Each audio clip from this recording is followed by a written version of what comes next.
Network Entertainment. Pero pagkadating ko sa open mic, alam mo yung kahit ano pwede mo sabihin, kasama mo comedians, alam mong yung, hindi ko sinasabing walang ma-offend 100%, pero 99.9, alam mo yun, hindi sila ma-offend eh. So parang yun yung tribe. And at the same time, tinanong ng Clavel, hanap mo na ba yung tribe mo? Not just sa workmates, kundi sa audience. Parang, okay, I guess. Ito na yun, yung Intellectual Wall Podcast.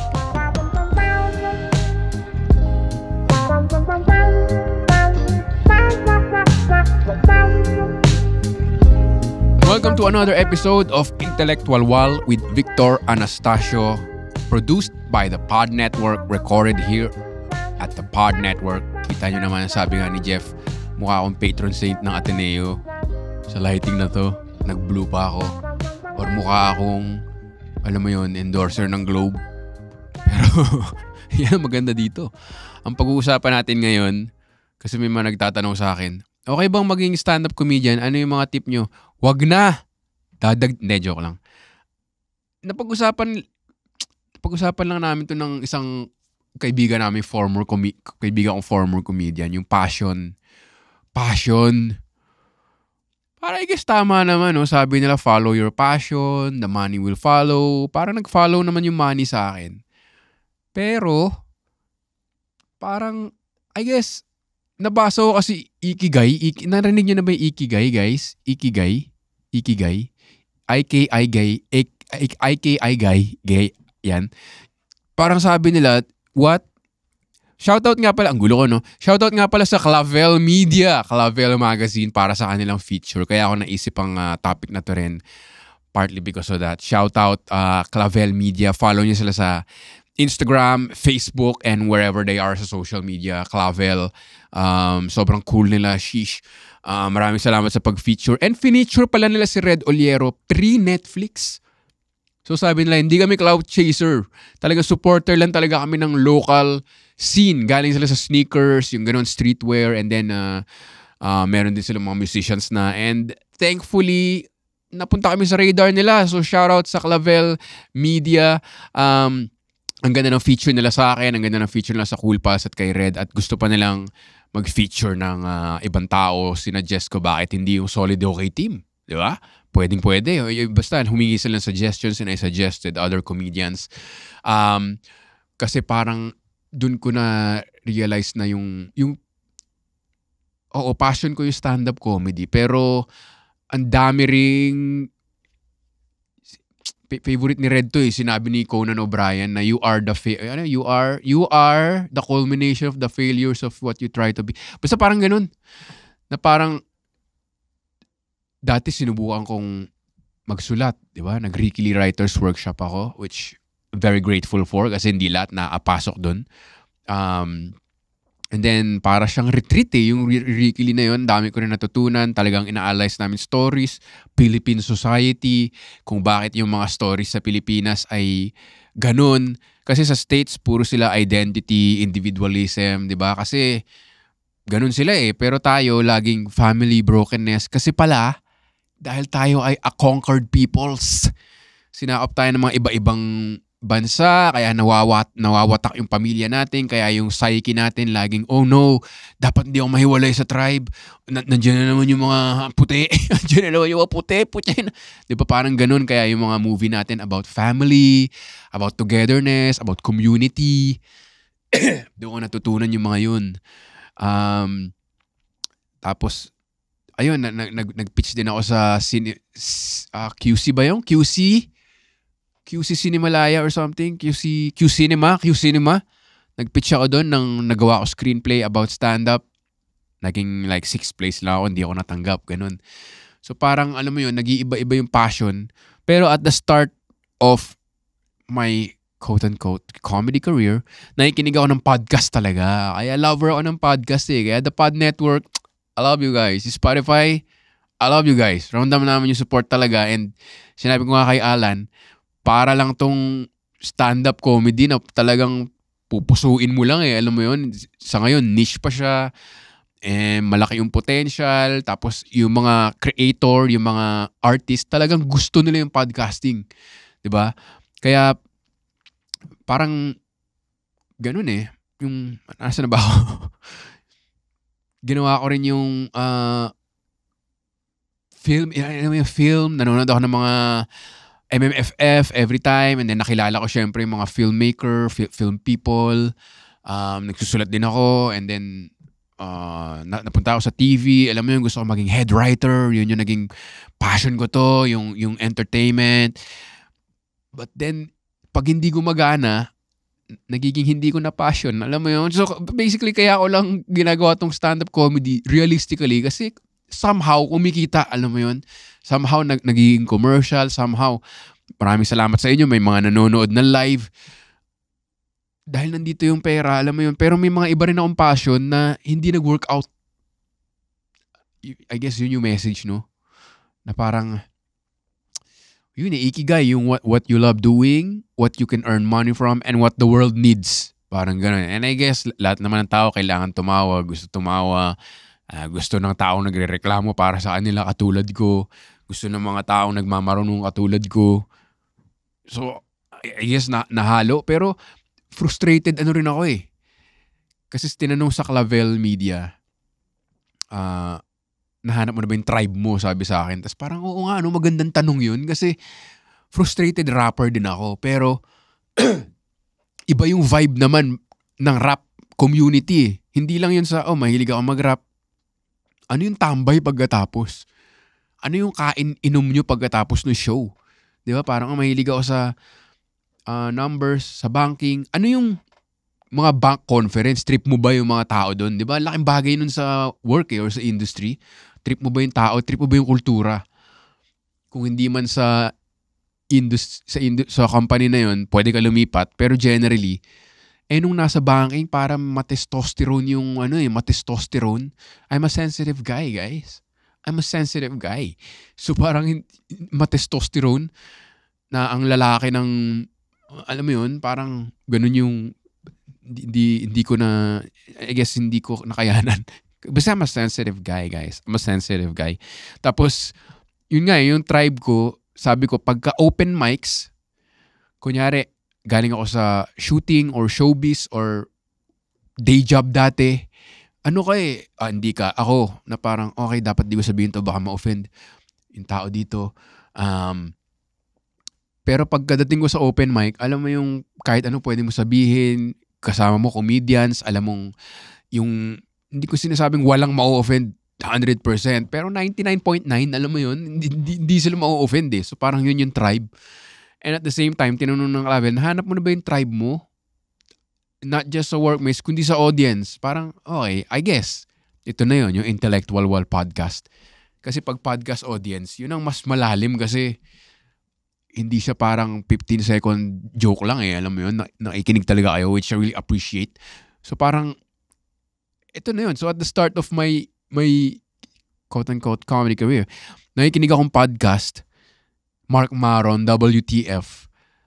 Tapos in-interview si Kevin Hart. Tapos sabi ni Kevin Hart, ang kwento ni Kevin Hart, nag-stand-up siya, sumikat siya, nag-TV siya, nag-movies, iniwan niya yung stand-up. Kasi bakit pa siya mag-stand-up? Ang hirap-hirap ng stand-up. TV, di ba? Parang may script, ganyan. Nawala lahat yun. Yung hit movie niya dapat na-pirate, hindi kumita. Yung TV niya na-cancel, naging siyang excommunicado. So sabi niya, mula nun, na-realize ko, kahit gaano ako kalaki sa TV and movies, hindi ko iwanan yung stand-up. So naging ganun yung mindset ko na parang, okay, ito na lang yung gagawin ko. Kahit na anong mangyari sa akin, na movie ako, na Amazon Prime, na TV. Hindi ko sinasabing malaki ako dun sa mga yun. Pero parang nandun ako sa mindset lagi na, hindi, stand-up comedian ako eh. Stand-up comedian ako, so kailangan lagi ako may jokes. Kailangan nakakatawa ako on stage, kundi madedepress na ako kahit marami ako nabibenta sa O-Shopping. Alam mo yun, ito talaga yung essence, kumbaga. So I guess kung meron kang passion, kailangan magaling ka rin eh. Kailangan pilitin mong gumaling ka. Alam mo yun? Tapos na-realize ko na baka hindi lang talaga ako tamad or mediocre. Kasi hindi mo ako magaling sa math. Nasa bangko ko noon or something. Hindi naman ako highest earner sa kanilang sales. Kaya tamad ako pumasok. Alam mo yun, mararamdaman mo sa gut mo. Pero dito talaga, parang dito ako na-obsess sa stand-up na kailangan perfect yung 1 hour special. Kung may laylay, mas mabait na ako sa sarili ko. Pero kung may laylay, parang ramdam ko na, fuck, hindi perfect. Or, could have been better. Sana sinabi ko to. Ito nun na natagpuan ko na yung quote-unquote passion as a sensitive guy. Pero, kailangan magaling ka kasi kung passion lang, edi yun nga, naging rapper ako. Kasi lahat, ito yung na-realize ko. Lahat ng taong makita mong living the dream, meron niya mga side hustle na, tinan mo si Red Oliero, meron siya side hustle na wrestling. Diba? Tinan mo ako, pag gitara, alam mo yun, pa hip-hop. Si Eli Buendia, meron siyang side hustle na gusto niya maging filmmaker. Parang yun nararamdaman kong gusto niyang isa pang art, diba? Filmmaker. Or feeling ko maraming ganyan mga artista Kahit yung mga pinakamalaking artista. Kunyari si Brad Pitt, hindi ko alam kung meron ba siyang secret desire na maging pinakamagaling na, I don't know, harmonica artist or something. Di ba parang may ganun may passion na, pero I guess you never know unless you try, alam mo yun. Tapos, so ang sinasabi ko, mag-quit na ako na stand-up, magiging gitarista na lang ako, guys. Thank you very much. Hindi, parang yun talaga yung ano ko ngayon yung frustration ko talaga. Kasi parang wala talagang tatalo sa Rockstar. Naalala niyo yung commercial ng Axe deodorant dati na may fireman, tapos dinigtas niya yung babae, tapos na-in-love na yung babae sa kanya, tapos may dumating na astronaut. Tapos nothing beats an astronaut ever.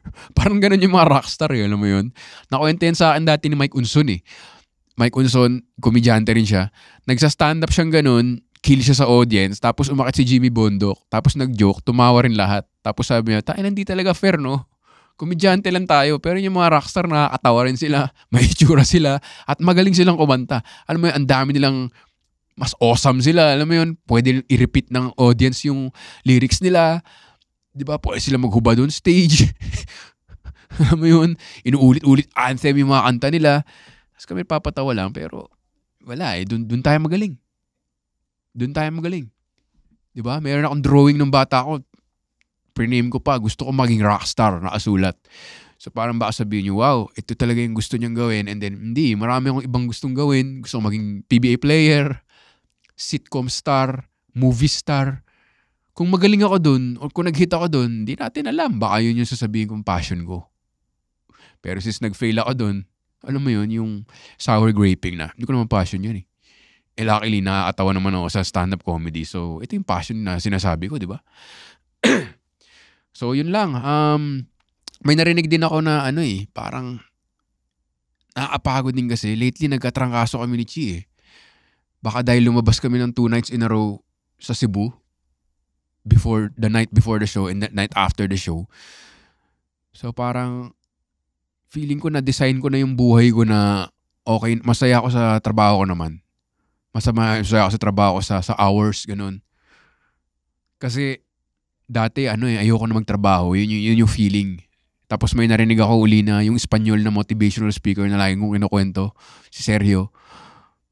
Sabi niya, move from, I never want to work again to, I never want to stop working. Boom! Di ba? Ganda? Na parang feeling ko tapos na ako doon sa ayoko na magtrabaho. Iniwan ko na yung corporate. Pinipili ko na ngayon yung mga TV, movie.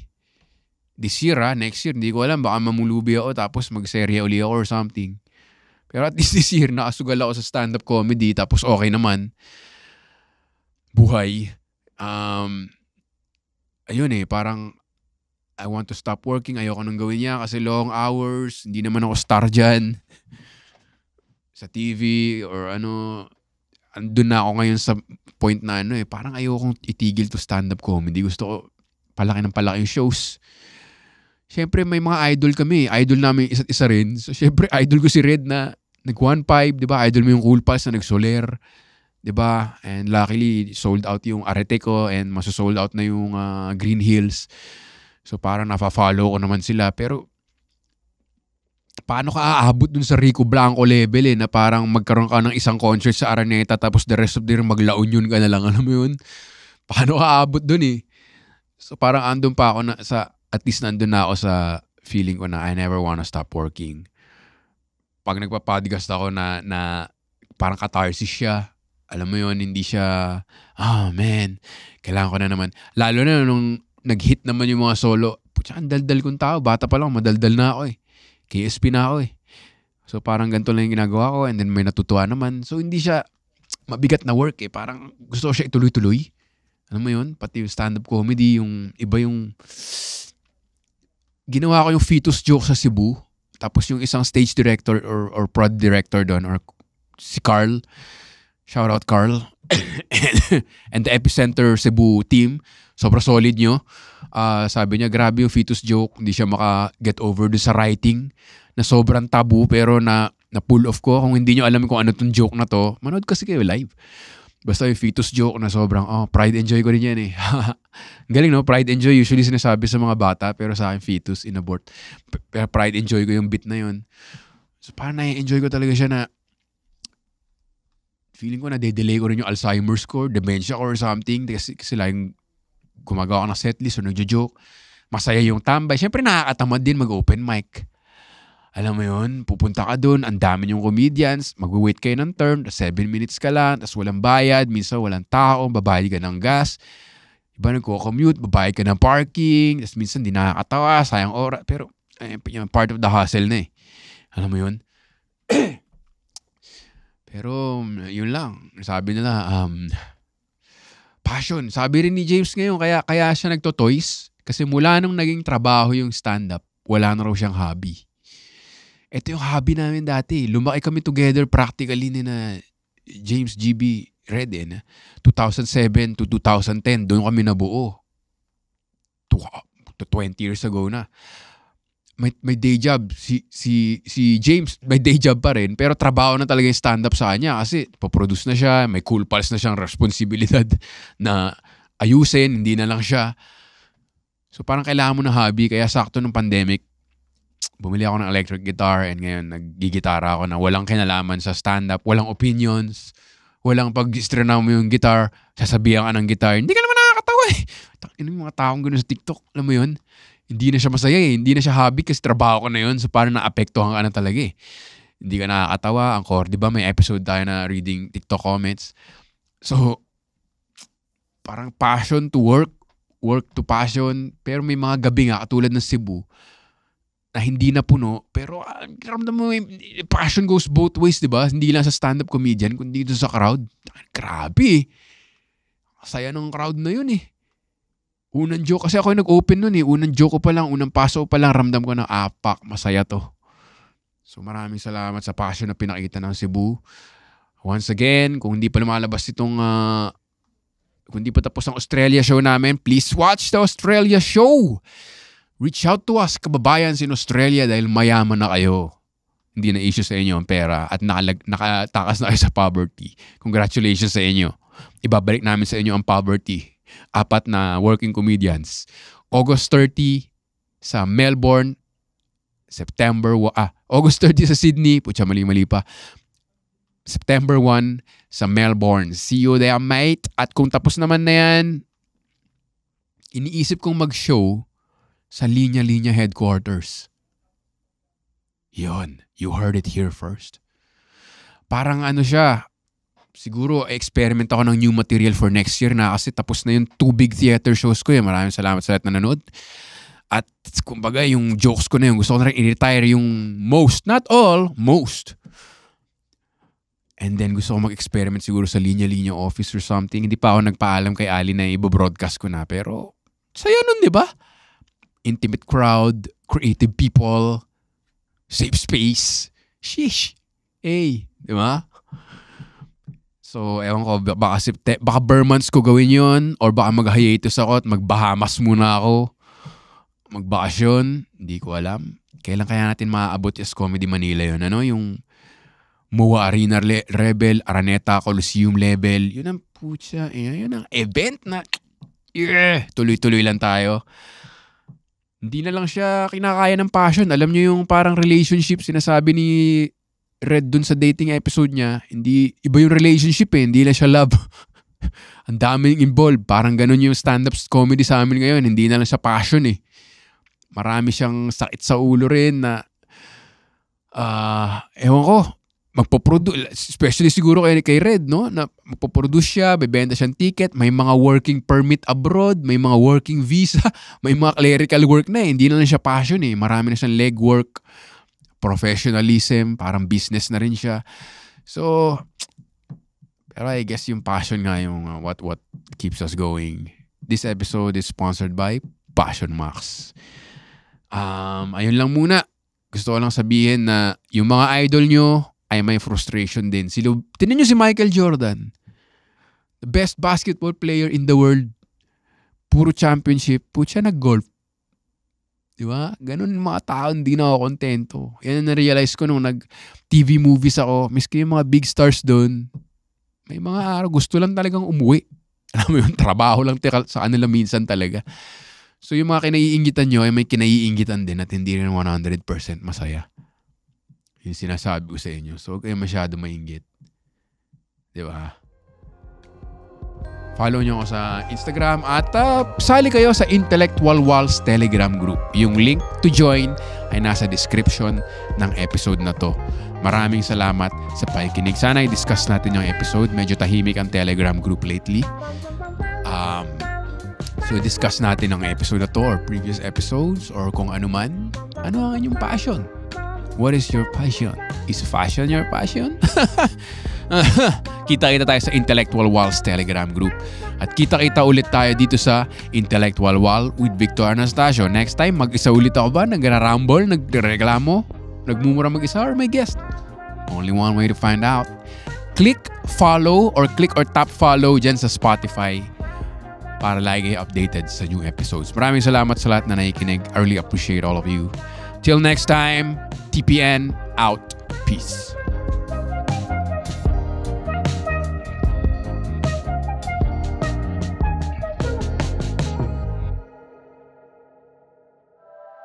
The opinions of podcast creators, hosts, and guests are not necessarily reflective of the official stance of the Pod Network Entertainment, its hosts, or other network programs. The content created by the people behind the podcast is personal and not meant to harm any religion, ethnicity, group, organization, company, or individual.